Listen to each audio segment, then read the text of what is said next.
The story takes place quite a long time ago. So it was in the year 1764 in Gévaudan, France.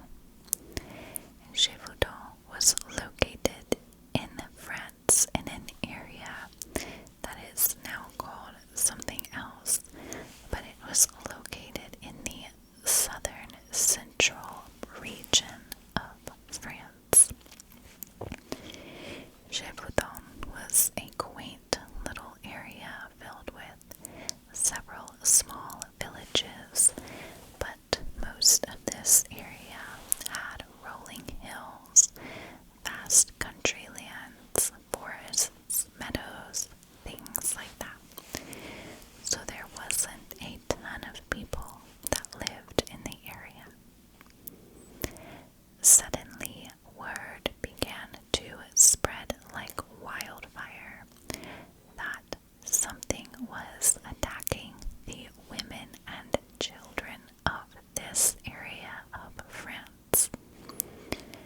Whatever this thing was, it was leaving the victims' remains behind, either with their heads detached or their throats completely ripped out of their bodies.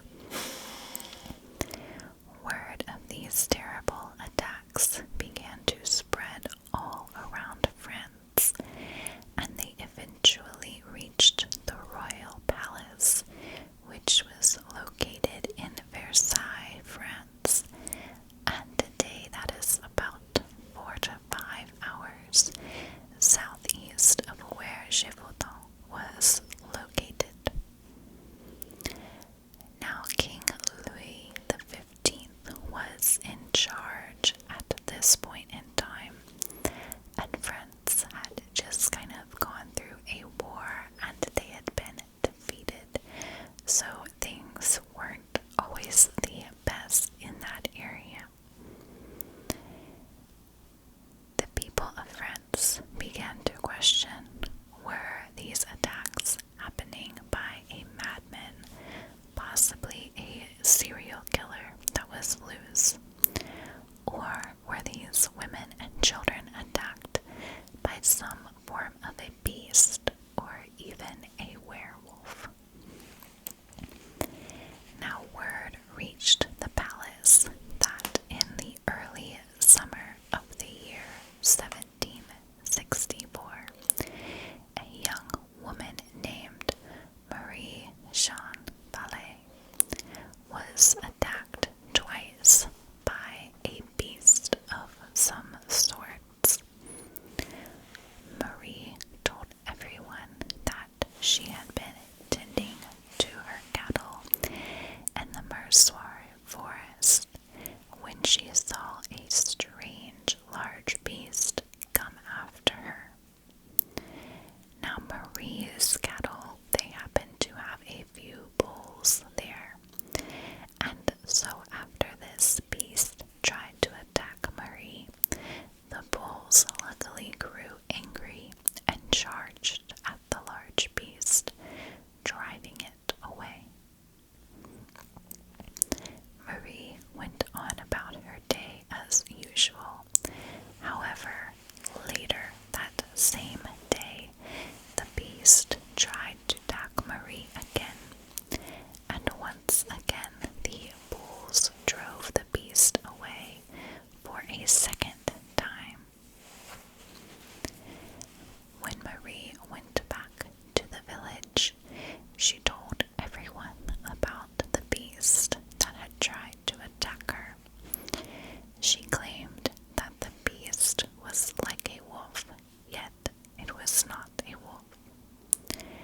The beast was rather large and of a similar size to a horse.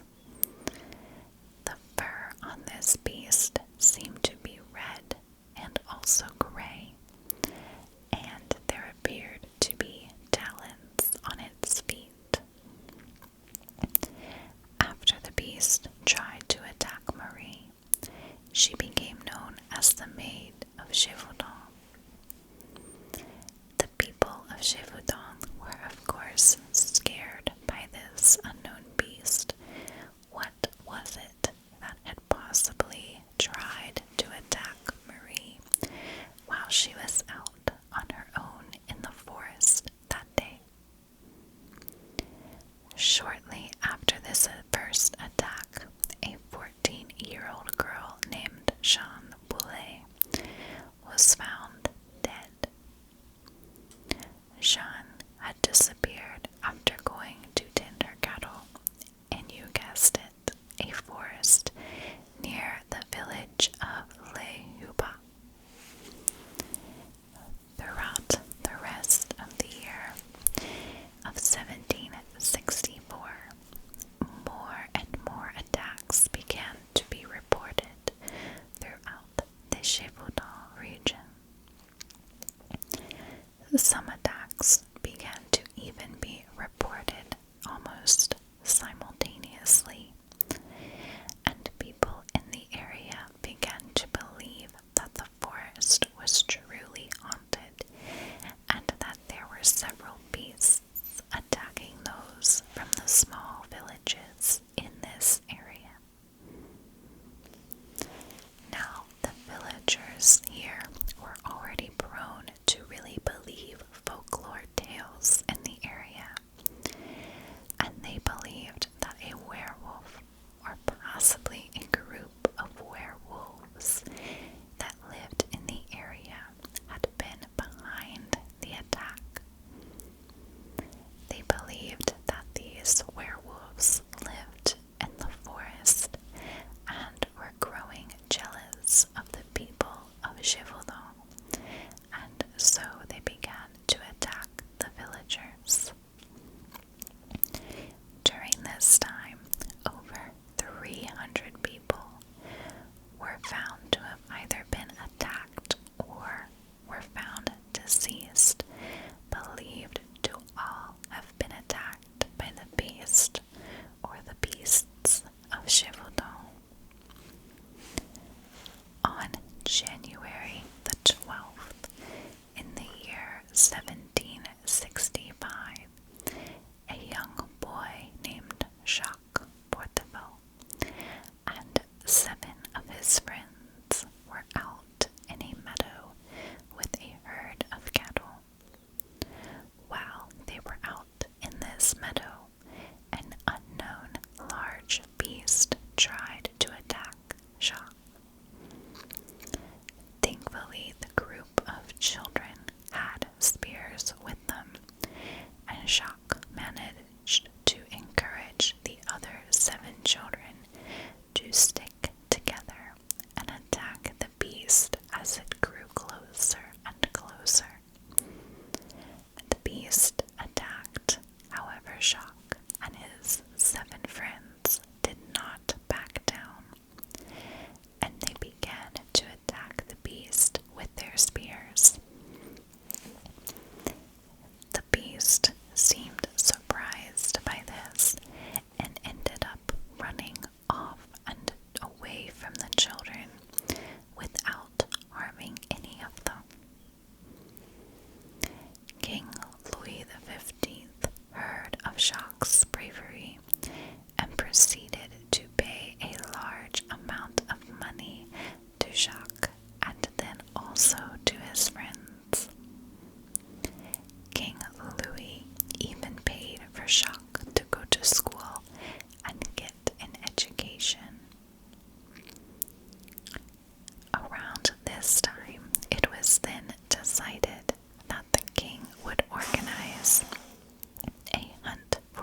Gévaudan did not believe that this beast was a wolf.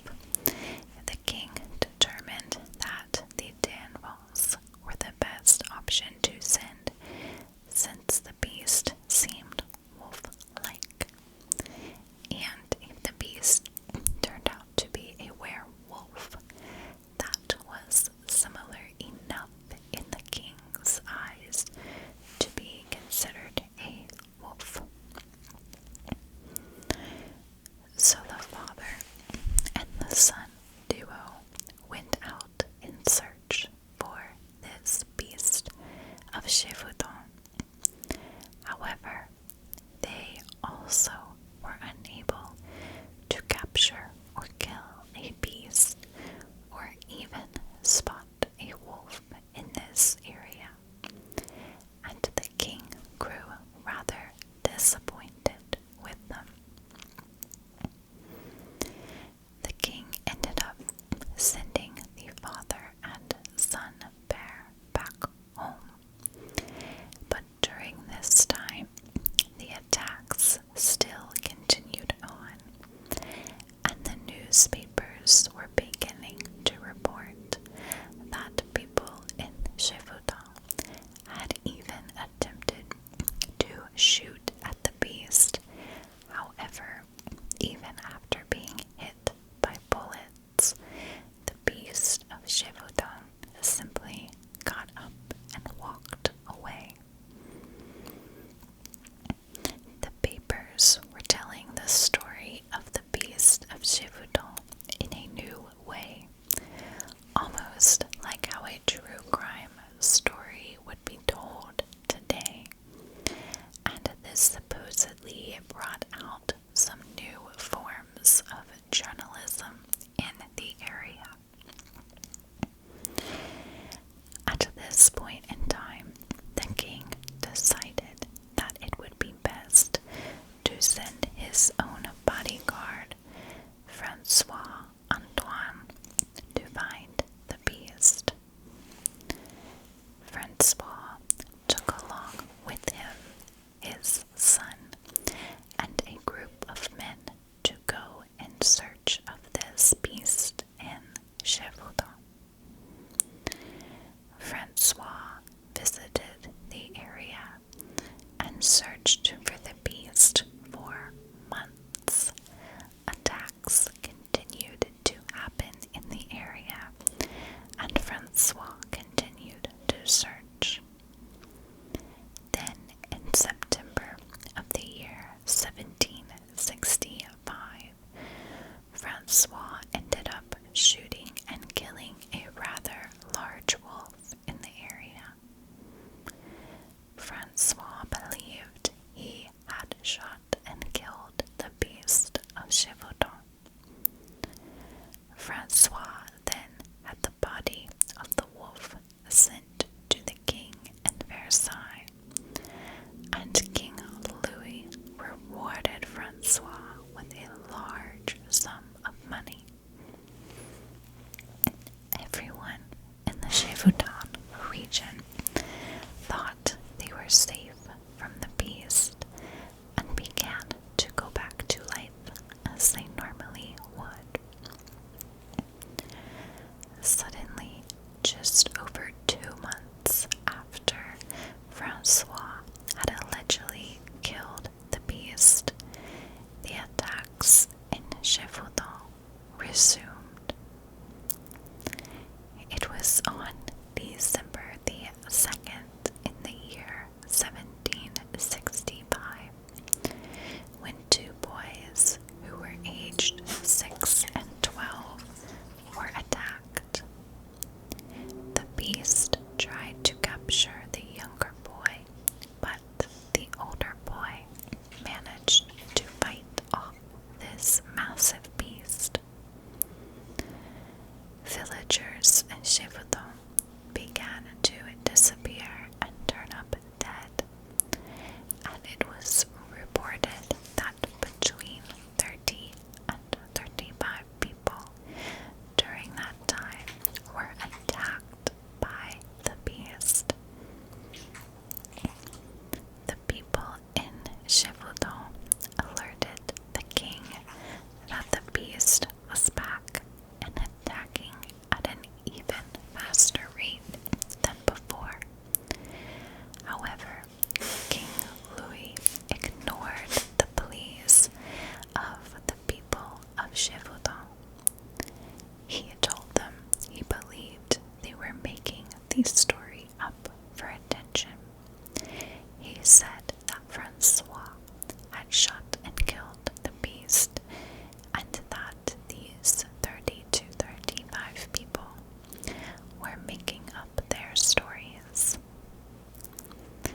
said that the attacks were just fables. Eventually, a local farmer named Sean Chastel began to search for the beast. This farmer, Sean, managed to find and shoot a rather large wolf on June the 19th in the year 1767. It took him quite some time to find this wolf. However, after the farmer Sean shot and killed this animal, the attacks seemed to completely stop overnight. So what really was the Beast of Gévaudan?